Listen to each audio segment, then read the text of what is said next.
ఏపీలో అల్లర్లకు చంద్రబాబు పురంధేశ్వరి కుట్ర చేశారని వైఎస్ఆర్సీపీ రాష్ట్ర జనరల్ సెక్రటరీ లేళ్ల అప్పిరెడ్డి ఆరోపించారు. కొందరు ఐపీఎస్ అధికారులు టీడీపీకి అనుకూలంగా వ్యవహరించారని మండిపడ్డారు. రాష్ట్రంలో వైఎస్ఆర్సీపీ తిరిగి అధికారంలోకి రావడం ఖాయమని స్పష్టం చేశారు. ఎన్నికల సమయంలో అక్రమాలకు పాల్పడిన అధికారులపై చర్యలు తీసుకుంటామని హెచ్చరించారు లేళ్ల అప్పిరెడ్డి.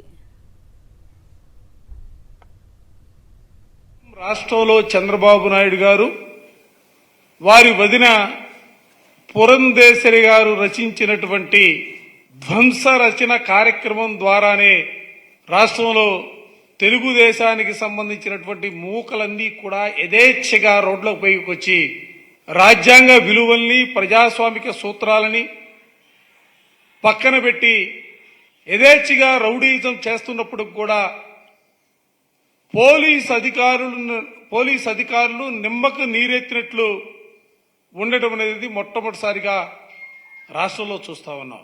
ఐఏఎస్ ఐపీఎస్ అధికారులందరికీ కూడా విజ్ఞప్తి చేస్తా ఉన్నా, చంద్రబాబు నాయుడు మోజులోనో చంద్రబాబు నాయుడు ట్రాపులోనో లేకపోతే భారతీయ జనతా పార్టీ ట్రాపులోనో పడితే మీ జీవితాలను మీరే నల్లటి సిరాతో రాసుకోవాల్సినటువంటి పరిస్థితులుంటాయి.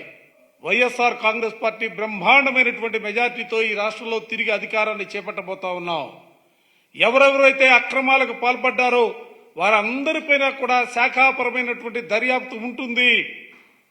ఆ దర్యాప్తు ద్వారా ఎవరెవరైతే తప్పుడు పనులు చేశారో వారందరిపైన కూడా చర్యలు తీసుకునే కార్యక్రమాన్ని కూడా తీసుకుంటుందని నేను ఈ సందర్భంగా గట్టిగా చెప్పదలుచుకున్నా.